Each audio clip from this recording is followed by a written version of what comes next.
ہماری زندگیاں اللہ تبارک و تعالیٰ کی طرف سے عطا کی ہوئی ایک بہت شارٹ پیریڈ میں، تھوڑے سے لمحات میں امتحان کے میدان میں چل رہی ہیں۔ اور اللہ نے قرآن میں فرمایا ہے، خلق الموت والحیات لیبلوکم ایکم احسن عملا۔ اس نے موت اور زندگی اس لیے بنائی ہے تاکہ تمہیں پہچانے، تاکہ تمہیں آزمایا جائے کہ تم میں سے اچھے عمل والا کون ہے۔ ہم دارالعمل اور دارالامتحان میں ہیں۔ یہ زندگیاں بہت تیزی سے ہماری گزرتی چلی جائیں گی، اور وہ فرمان مخبر صادق صلی اللہ تعالیٰ علیہ وسلم آپ کے حوالے کرتا ہوں۔ حضور پاک صلی اللہ علیہ وسلم نے فرمایا، ایک دور آئے گا قیامت کے قریب جب بچے جوان نظر آئیں گے اور جوان بوڑھے نظر آئیں گے۔ یہ وہی دور ہے۔ چھوٹے سے چھوٹے بچوں کو دیکھیں، وہ جوانی کی باتیں کرتے ہیں۔ پچھلے دور میں جوانوں کو جو باتیں معلوم نہ ہوتی تھیں، وہ آج کے 5 سال 6 سال کے بچوں کو ساری چیزیں معلوم ہیں۔ یہ مکمل موبائل آپریٹ کرنے کی تعلیم ان کو ہم سے زیادہ آتی ہے۔ یہ اس قدر جوان نظر آتے ہیں، اور جو جوان ہیں وہ جوانی میں تھک چکے اور بوڑھے لگنے لگ گئے۔ اپنے ہاتھوں جوانی برباد کیا اور بڑھاپا ان کے چہروں پر نظر آنے لگ گیا۔ تو یہ قیامت کی وہ اس نشانی کے بارے میں جو حضور نے فرمایا تھا، وہ دور آ چکا۔ لیکن میں آپ کے سامنے ایک بات عرض کر رہا ہوں، تم بیٹھو گے تو بھی زندگی گزرے گی، لیٹو گے تو بھی گزرنی ہے، دوڑو گے تو بھی گزرنی ہے، فیصلہ تمہارے پاس ہے۔ زندگی یوں گزر جائے گی، اور پھر وعدہ الہی آ جائے گا جس کو اللہ نے فرمایا، ہر نفس کو موت کا مزہ چکھنا ہے، دنیا سے جانا ہے، اور تمہارا جو کچھ بھی اجر ہے اللہ کے ہاں قیامت کے دن دیا جائے گا۔ اور پھر جو شخص دوزخ سے بچا لیا گیا اور جنت میں داخل ہوا، وہی سب سے کامیاب زندگی گزارا۔ کامیاب ہے کون؟ وہ قیامت کے دن پتہ چلے گا۔ ہمارا دوزخ سے بچ جانا اور جنت میں داخل ہو جانا، یہی کامیابی ہے۔ اور اللہ تعالیٰ فرماتا ہے، وَمَا الْحَيَاةُ الدُّنْيَا إِلَّا مَتَاعُ الْغُرُورِ۔ میرے اس پورے عنوان کا یہ حصہ اہم ہے۔ اللہ فرماتا ہے، اور دنیا سوائے دھوکے کے سامان کے کچھ نہیں۔ جس نے دنیا بنائی وہ خود فرما رہا ہو، جو اس کائنات کا خالق ہے وہ خود فرما رہا ہو، یہ دنیا دھوکے کے سامان کے علاوہ کچھ نہیں۔ یعنی یہاں پر انسان اکثر دھوکہ کھا جاتا ہے۔ دھوکے کا مطلب یہ نہیں ہے کسی دوست سے دھوکہ کھا رہا ہے، بلکہ وہ پوری اپنی زندگی میں دھوکہ کھایا ہوا ہے۔ جس چیز کو اسے حاصل کرنا تھا، دنیا نے اس کا منہ موڑ کر کسی اور چیز میں لگا دیا ہے۔ یہ دھوکہ نہیں ہے تو اور کیا ہے؟ میں آپ کو ایک بات بتا دوں، آپ گھر سے نکلے تھے، سامان سب باندھ کر کے دلی جا رہے تھے، اسٹیشن پر کسی نے پکڑ لیا اور کہا، آؤ چلو میں تمہیں ٹرین میں بٹھا دیتا ہوں، اور اس نے تمہیں دلی کی ٹرین کی بجائے تمہیں مدراس کی، چنئی کی ٹرین میں بٹھا دیا، بیٹھ گئے تم۔ مجھے یہ بتاؤ، یہ دھوکہ ہوا کہ نہیں ہوا تمہارے ساتھ؟ بہت بڑا دھوکہ ہوا کہ منزل تمہاری کہیں اور تھی، تم کہیں اور چل پڑے۔ دیکھنے کو ٹرین سیم دکھ رہی تھی، تم نے اس کی بات کا یقین کیا اور بیٹھ گئے، اور جب پہنچے تو پتہ چلا نہیں، میں تو دلی پہنچا ہی نہیں، میں چنئی آ گیا۔ زندگیاں اسی طرح سے گزر رہی ہیں۔ تم جس راستے پر چل رہے تھے، اصل تمہاری منزل مدینہ طیبہ ہے، تمہارا سفر حضور پاک کے قدموں تک پہنچنا ہے، لیکن ایرا غیرہ آتا ہے اور تمہیں کسی دوسرے ٹریک پر ڈالتا ہے، اور تم چل پڑتے ہو اس کی بات پر۔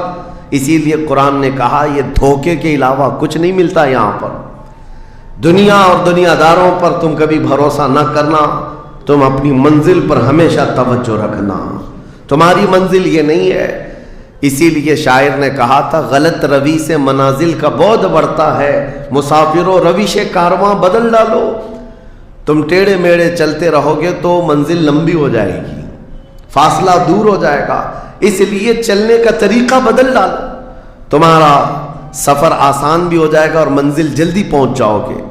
اب جو بات مجھے کہنی تھی وہ یہ ہے زندگی جب اتنی شارٹ ہے اور آزمائش کے لیے تمہیں یہاں بھیجا گیا ہے تو مجھے ان نوجوانوں کو دیکھ کر کے کبھی درد ہوتا ہے جو رات بھر نکڑ پر بیٹھ کر کے اپنے وقت کو ضائع کر رہے ہوتے ہیں، جن کی زندگیاں انہوں نے اپنی جوانیاں اپنے ہاتھوں سے برباد کر رکھی ہیں۔ تمہیں پتہ ہے ایک رات جو ہماری زندگی میں آئی، آج کا دن تم کروڑوں دولتیں لگا دو، یہ دن دوبارہ کبھی نہیں آئے گا۔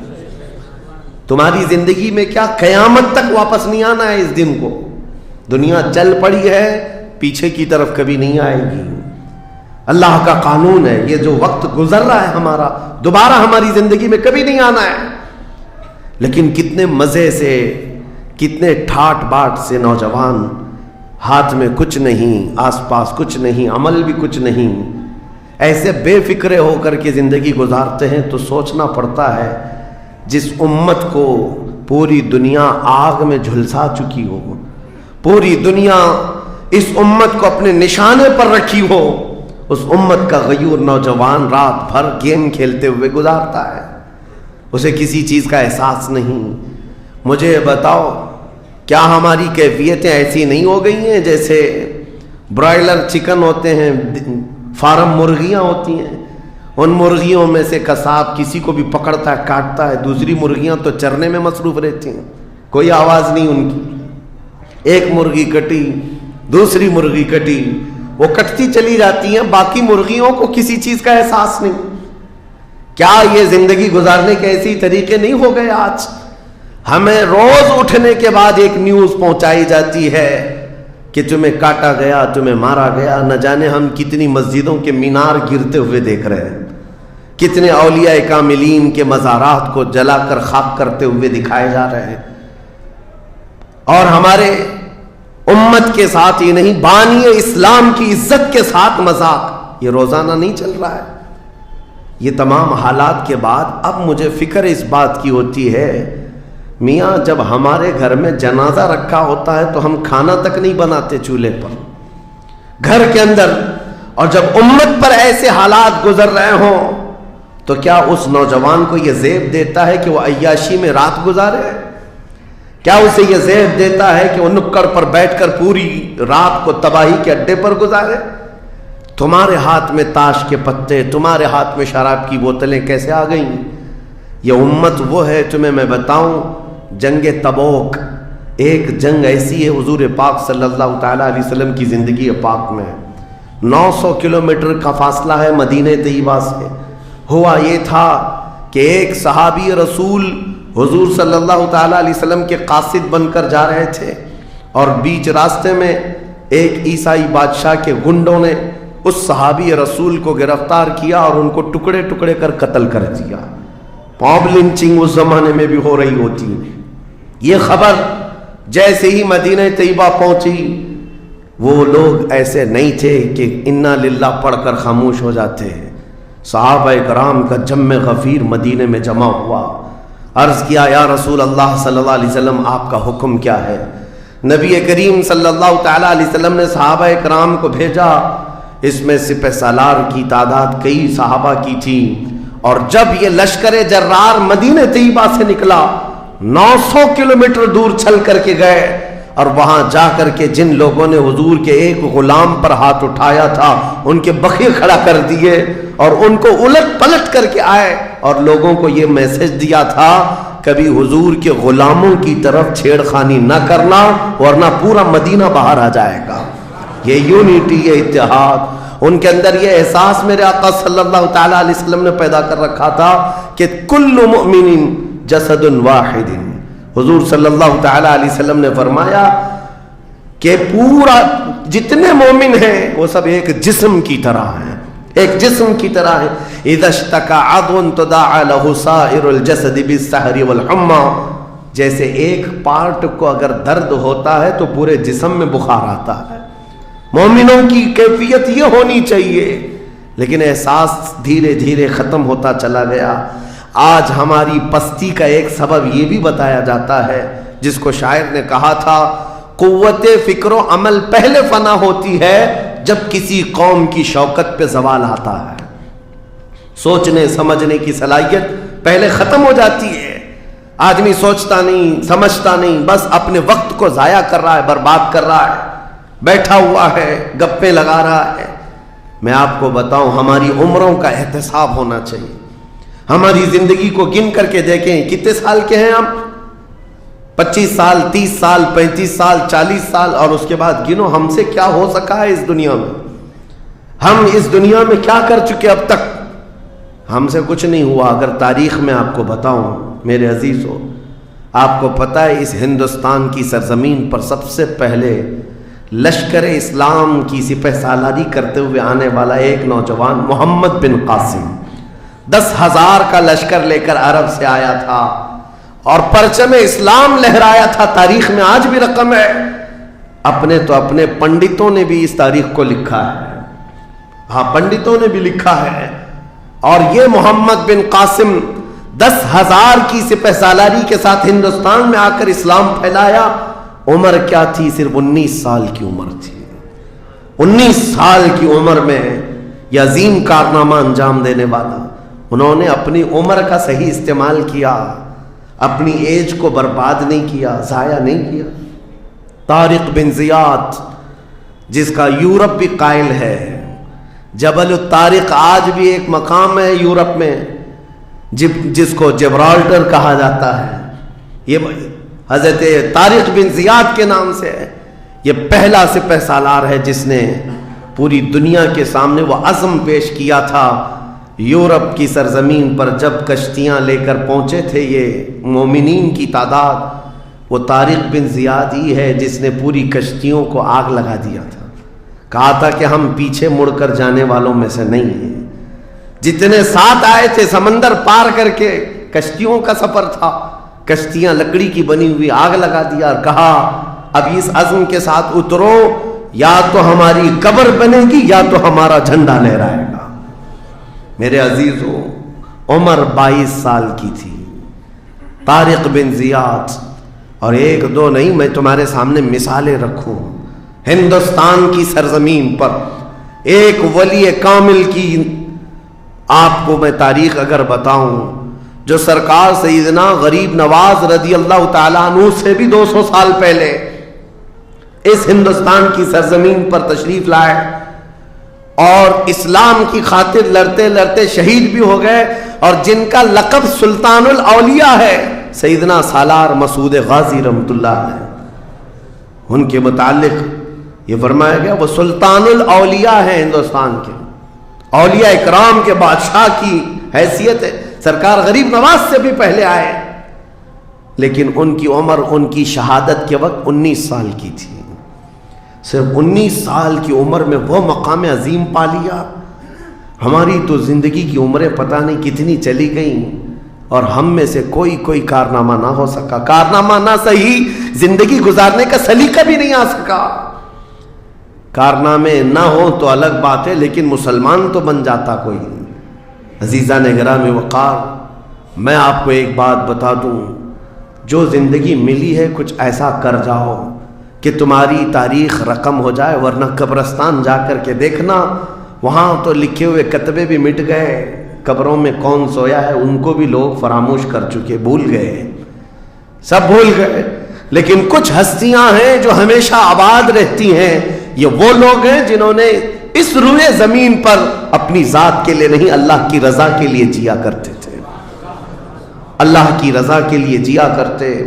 آج میں یہ بات کہنا چاہتا ہوں نوجوانوں سے، تمہیں پتہ ہے ممبئی کی سرزمین پر لاکھوں نوجوانوں کی تعداد ہے، میں جانتا ہوں، لیکن ان میں سے کوئی انقلابی نوجوان ہو، کوئی دین کی طرف بڑھنے والا، حساس دل رکھنے والا کیوں نہیں؟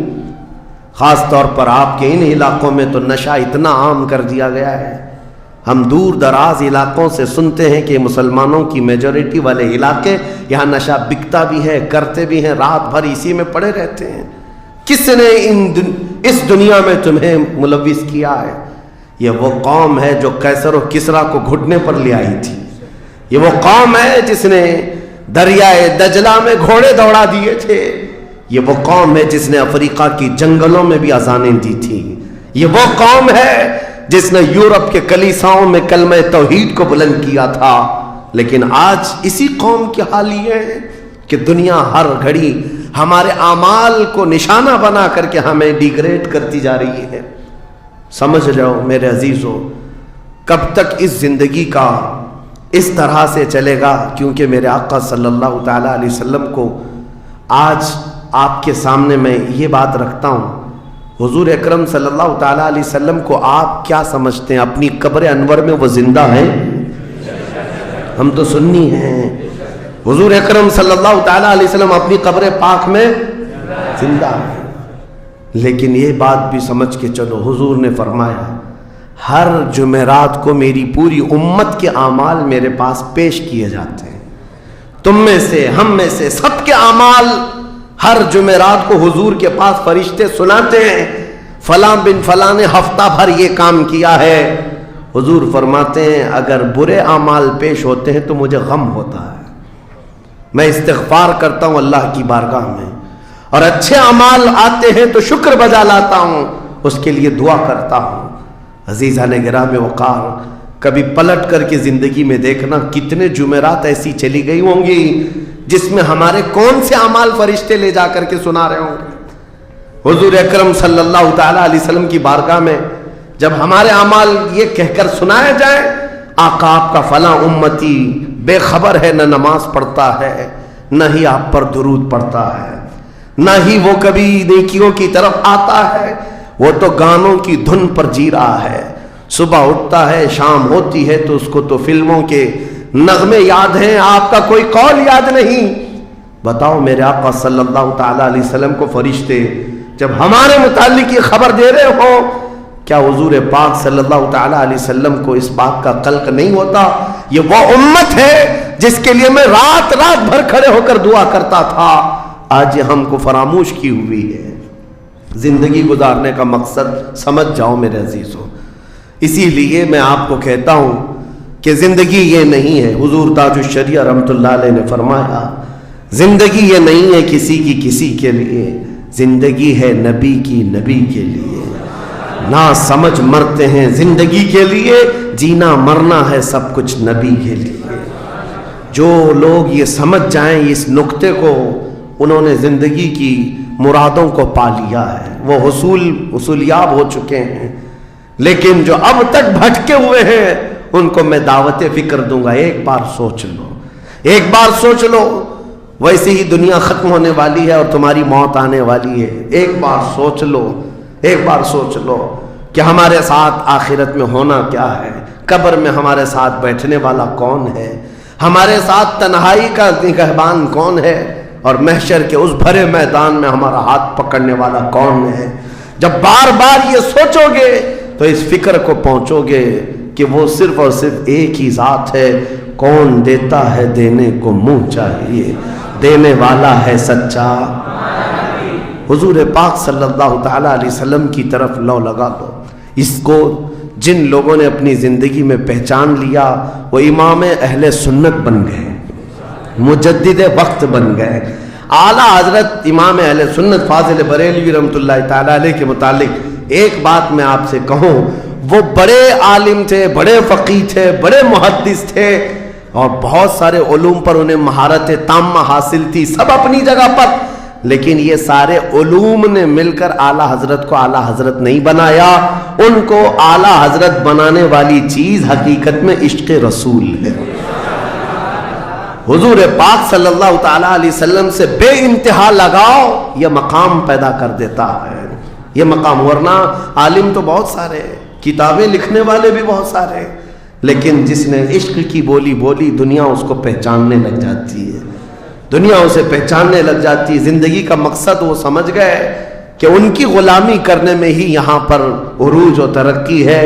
اسی کو خانوادہ اعلیٰ حضرت سے ان کے پوتوں تک بھی یہ فکر پہنچی۔ تاج الشریعہ نے فرمایا بلحوثن سیم و زر کی بندگی اچھی نہیں، ان کے در کی بھیک اچھی، سروری اچھی نہیں۔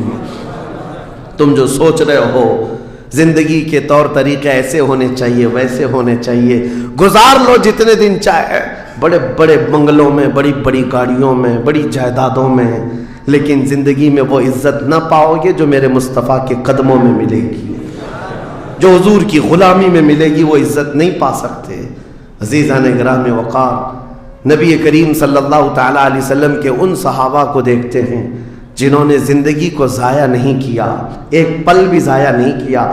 آج میں آپ کو اسی لیے کہہ رہا ہوں، موت آنے والی ہے، اس سے پہلے ایک وقت بھی، ایک لمحہ بھی ضائع ہونے مت دینا، برباد ہونے مت دینا۔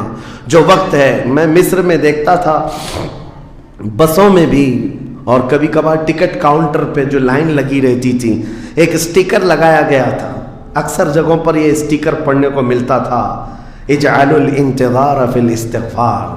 یہ جو ویٹنگ ٹائم ہے اس کو خالی کھڑے ہو کر کے مت گزارو، اتنی دیر استغفار کرو اور درود پاک تو پڑھو، وقت کو ضائع نہ کرو۔ تمہارے پاس اللہ نے وقت دیا، بیٹھے ہو تو پڑھو، کھڑے ہو تو پڑھو، کیونکہ یہ وقت تمہارا بربادی میں نہیں لکھا جائے گا، تمہارا یہ وقت ضائع کرنے والوں میں نہیں لکھا جائے گا۔ عزیزان گرامی وقار، آپ کو میں ایک بات بتا دوں، جن لوگوں نے اپنی زندگیوں میں بڑے بڑے محلات بنائے، آج ان کے لیے بھی تاریخ ہے، مگر کس انداز سے، کس انداز سے۔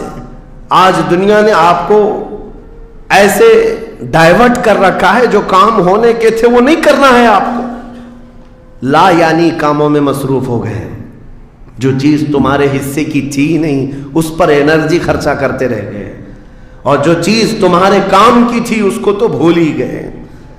آپ کو میں ایک بات بتا دوں، ہو سکتا ہے شاہ جہاں نے تاج محل بنایا، اور پھر بادشاہ قطب الدین کے زمانے کے نشانیاں موجود ہیں، لال قلعے بن گئے، قطب مینار بن گیا، بڑی بڑی عمارتیں ہیں، لوگ اوپر سے نیچے دیکھنے کے لیے آتے ہیں، لیکن میں یہ کہتا ہوں یہ کوئی کمال کی چیزیں تھی نہیں، کمال کی چیزیں تھی نہیں۔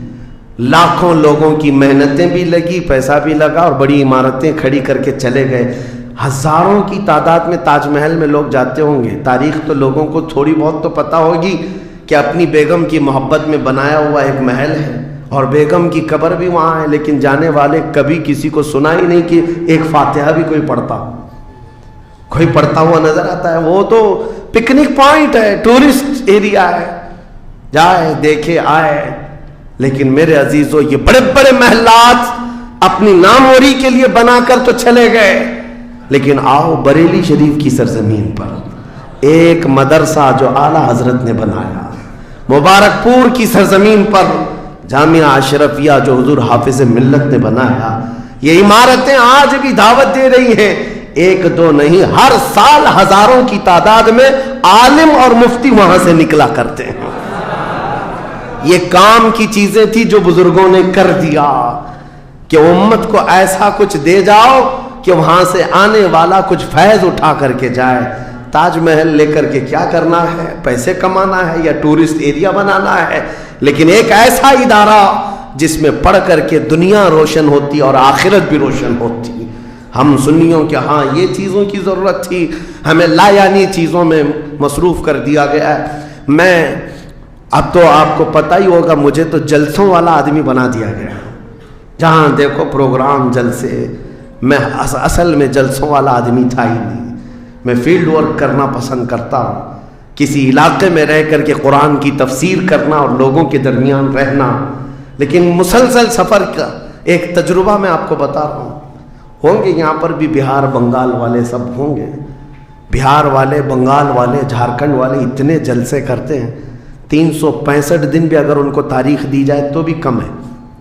ایک اینالائز کرنے والے بہار کے رپورٹر ہیں، انہوں نے رپورٹ لا کر کے ہمارے سامنے بتائی کہ حضرت 2022 میں اسٹیٹ آف بہار میں 4000 جلسے ہوئے، 4000 جلسے۔ میں ان کا مخالف نہیں ہوں، لیکن ایک فکر آپ کو بتا رہا ہوں، 4000 جلسے، جن میں سے ہر جلسے کا کم سے کم خرچہ 5 لاکھ روپے، اس سے کم خرچہ کرتے نہیں، 6 مہینے چندہ کرتے ہیں، اس کے بعد بڑا جلسہ کرتے ہیں۔ کیلکولیشن کر کے دیکھا گیا تو سال میں 2000 کروڑ روپے خرچے ہوئے، 2000 کروڑ روپے۔ میرے عزیزوں، ٹھیک ہے یہ سب اپنی جگہ پر، لیکن پورے اسٹیٹ پر گھوم کر کے دیکھیں تو مسلمانوں کے نام کی ایک یونیورسٹی بھی نہیں ہے، کوئی ایک بڑا ادارہ نہیں قائم کر سکے۔ 2000